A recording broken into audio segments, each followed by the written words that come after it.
કોઈપણ પ્રકારનો તહેવાર હોય કે ક્યારેય પણ મીઠું ખાવાની ઈચ્છા થાય અથવા તો બાળકોને લંચ બોક્સમાં જો તમારે કૂકીઝ અથવા તો નાનખટાઈ આપવાની ઈચ્છા હોય તો ઘરની સામગ્રીઓથી મેંદાના ઉપયોગ વગર ઓવન કે માઇક્રોવેવના ઉપયોગ વગર પણ તમે ઘરે બહાર કરતાં વધુ હેલ્ધી, હાઇજેનિક અને ખૂબ જ ટેસ્ટી, એકદમ ફરસી અને ખૂબ જ સારી ટેસ્ટફુલ આપણે નાનખટાઈ ઘરે તૈયાર કરી શકીએ છીએ, એ પણ ઘરની જ સામગ્રીઓના ઉપયોગથી. તો ચાલો બધી જ ટિપ્સ સાથે ફટાફટ બનતી આ એકદમ કેસર પિસ્તા નાનખટાઈ બનાવવાની રેસીપી શરૂ કરીએ.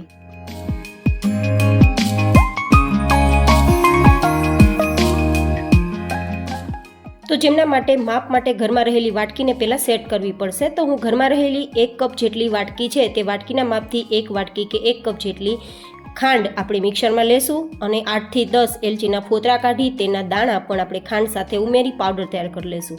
અહીંયા એકદમ પરફેક્ટ માપ હશે તો બહાર કરતાં વધુ ટેસ્ટફુલ નાનખટાઈ તૈયાર થશે. હવે જે વાટકીથી આપણે ખાંડ લીધી છે તે જ વાટકીથી આપણે બીજી સામગ્રીઓ લેશું.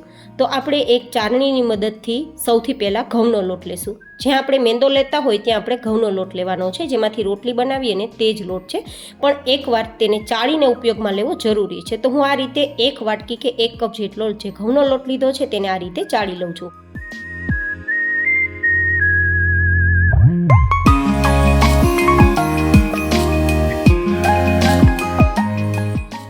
હવે આપણે તે જ વાટકી ભરીને કે 1 કપ જેટલી કે 1 વાટકી જેટલી ચણાનો લોટ લેશું. આ ચણાનો લોટ જેમાંથી ભજીયા ગાંઠિયા બનાવીએ તે જ છે, કોઈ કરકરો લોટની જરૂર નથી. હવે સાથે આપણે અડધીથી પોણી ચમચી જેટલો જે બેકિંગ પાવડર કહેવાય તેનો ઉપયોગ કરીશું અને ચપટીક જેટલું નમક ઉપયોગ કરીશું, કારણ કે કોઈ પણ મીઠી વસ્તુમાં નમક થોડું ઉમેરવામાં આવશે ને તો સ્વાદ વધારે સારો લાગશે. અહીંયા મેં જે જગ્યાએ બેકિંગ પાવડરનો ઉપયોગ કર્યો છે ને ત્યાં તમે અડધી ચમચી જેટલો ઈનો પણ ઉપયોગમાં લઈ શકો છો, જો તમારે બેકિંગ પાવડર ઘરમાં ના હોય તો. હવે જે વાટકીથી બધી સામગ્રી લીધી તે જ વાટકી ભરીને રવો લેશું. રવો થોડો મોટો હોય તો મિક્સરમાં ગ્રાઇન્ડ કરી લેવો પછી ઉપયોગમાં લેવો. 2 ચપટી જેટલું કેસર પાણીમાં આપણે પહેલાં જ પલાળવા માટે રાખી દઈશું, કારણ કે આજે આપણે કેસર પિસ્તા નાનખટાઈ તૈયાર કરીએ છીએ. જો કે તમે સિમ્પલ નાનખટાઈ તૈયાર કરવા માંગતા હોય તો કેસરનો ઉપયોગ કરવાનો રહેશે નહીં. હોય તો ઉમેરજો, સારો ટેસ્ટ પણ આવશે અને લુક પણ આવશે. હવે આપણે અહીંયા તવા પર સીધી ઇન્સ્ટન્ટ નાનખટાઈ તૈયાર કરવા માટે રોટલી બનાવવાનો જે લોખંડનો તવો છે તે પહેલાં રાખશું અને તેના ઉપર આ રીતે અપ્પમ પેન રાખશું, કારણ કે સીધી ફ્લેમ ઉપર આપણી નાનખટાઈ છે તે નીચેથી બળી જશે. તો આપણે આ રીતે કવર કરવાનું રહેશે. તો નીચે તવો ગરમ થશે, તેના ઉપર આ જે બીજો તવો છે ને તે એકદમ સ્ટીમથી ખટાઈને ગરમ કરશે અને શેકશે, કારણ કે 10 મિનિટ આપણે આ તવાને ગરમ કરવા માટે રાખવાનો છે. જો માઇક્રોવેવમાં તૈયાર કરવા માગો છો તો 180 ડિગ્રી પર તેને પહેલાં પ્રીહીટ કરવા 10 મિનિટ માટે છોડી દેશું. તો હું બંને રીત તમને બતાવવા માગું છું. હવે આપણે આગળની પ્રોસેસ કરીએ.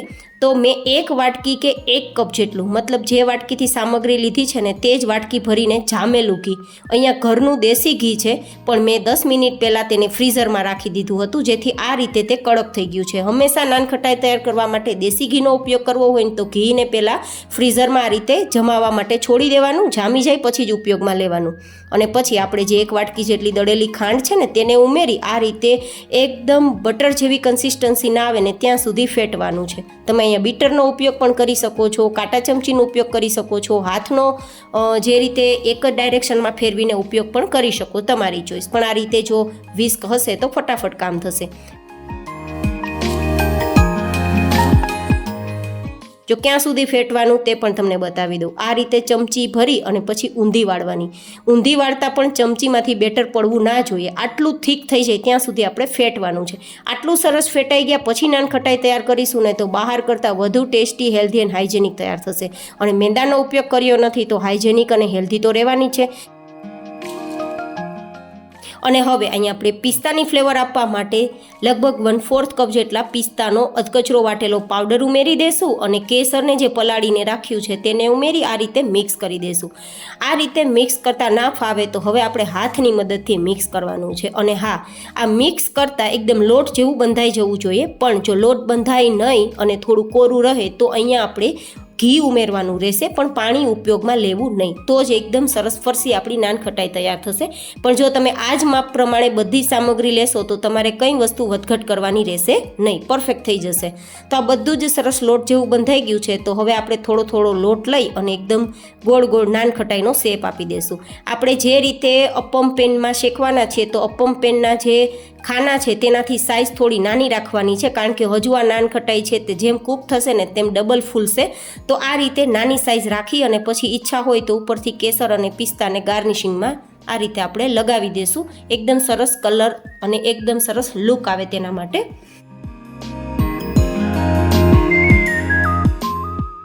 તો હવે આપણે બધી જ નાન ખટાઈ તૈયાર થઈ ગઈ હોય તો જે 10 મિનિટ માટે પ્રીહીટ થવા તવો રાખ્યો છે ને તેને આપણે ખોલી અને પછી બધું જ આ રીતે એરેન્જ કરી દેવાનું. તમે જોઈ શકો છો કે મેં અપમ પેનના ખાના કરતાં નાન ખટાઈનો શેપ થોડો નાનો રાખ્યો છે, કારણ કે હજુ તે જેમ શેકાશે ને તેમ ફૂલશે, 2 ગણીની પણ 3 ગણી ફૂલશે તેના માટે.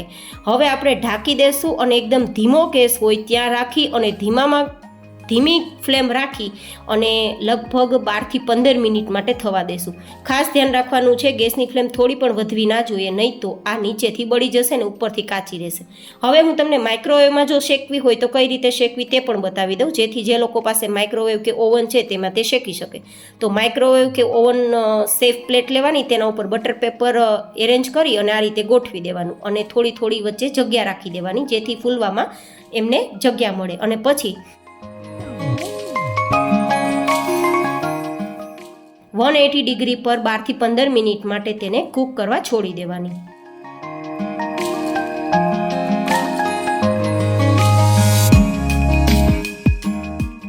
15 મિનિટ જેવો સમય થઈ ગયો છે ને સૌથી પહેલાં આપણે તવા ઉપર મૂકેલી જે નાન ખટાઈ છે તેને ચેક કરવાની છે. તમે જોઈ શકો છો ઉપરની સપાટી એકદમ ફાટી ગઈ છે, મીન્સ આપણી નાન ખટાઈ આમ તો તૈયાર થઈ જ ગઈ હશે, છતાં આપણે નીચેની સરફેસથી પણ ચેક કરી લેવાની.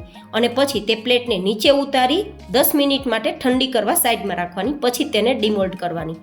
હવે 15 મિનિટ પછી આપણે માઇક્રોવેવમાં જોઈએ ને તો આપણી માઇક્રોવેવની જે પ્લેટ છે તે પણ આઈ થિંક થઈ જ ગઈ હશે, તે પણ સપાટી ફાટી ગઈ હશે. જે આપણે સ્ટવ પર કરેલી છે ને તેના કરતાં જે માઇક્રોવેવમાં કરેલી છે ને તેની સપાટી વધારે ફાટી ગઈ છે, કારણ કે માઇક્રોવેવ કે ઓવનમાં રિઝલ્ટ વધારે સારું આવે છે. આપણે ગેસ સ્ટવ પર કરીએ તેનું રિઝલ્ટ પણ સારું જ આવે છે, પણ થોડો 19-20 ફરક હોય છે, પણ ટેસ્ટમાં કોઈ ફરક નથી પડતો, કલર થોડો લાઇટ ડાર્ક થઈ શકે એટલા માટે. હવે તમે જોઈ શકો છો માઇક્રોવેવની પ્લેટમાંથી પણ મેં તમને આ રીતે એક નાન ખટાઈ કાઢીને બતાવી, એકદમ બાર જેવો જ લુક છે. અને તે જ રીતે આપણે જે તવા પર કરેલી છે તેનો લુક પણ હું તમને બતાવું તો નીચેની સરફેસ ઉપરની સરફેસ બંને સરફેસ એકદમ સરસ કૂક થઈ ગઈ છે. આ રીતે ટુકડા પણ થઈ જાય છે અને મસળતા ભૂકો થઈ જાય છે, મતલબ ખાવામાં એકદમ ફરસી પણ છે અને એકદમ ઉપરથી ક્રિસ્પી પણ છે અને ખૂબ જ ટેસ્ટી છે, કારણ કે આપણે ઘરની સામગ્રીનો ઉપયોગ કર્યો છે અને એકદમ હેલ્ધી રીતે તૈયાર કરી છે. તો તમે પણ કોઈ પણ તહેવારમાં કે એની ટાઈમ બાળકોને લંચ બોક્સમાં આપવા માટે, નાસ્તા માટે પણ આ રીતે તમે ગેસ ફ્લેમ પર તવા પર આ રીતે કૂકીઝ તૈયાર કરી શકો છો અને નાન ખટાઈ પણ તૈયાર કરી શકો છો. તો તમને કેવી લાગી મારી આજની આ રેસીપી મને કોમેન્ટમાં જરૂર બતાવજો. ફરી મળીશું નવી જ એન્ડ હેલ્ધી રેસીપી સાથે. ત્યાં સુધી stay healthy and stay happy.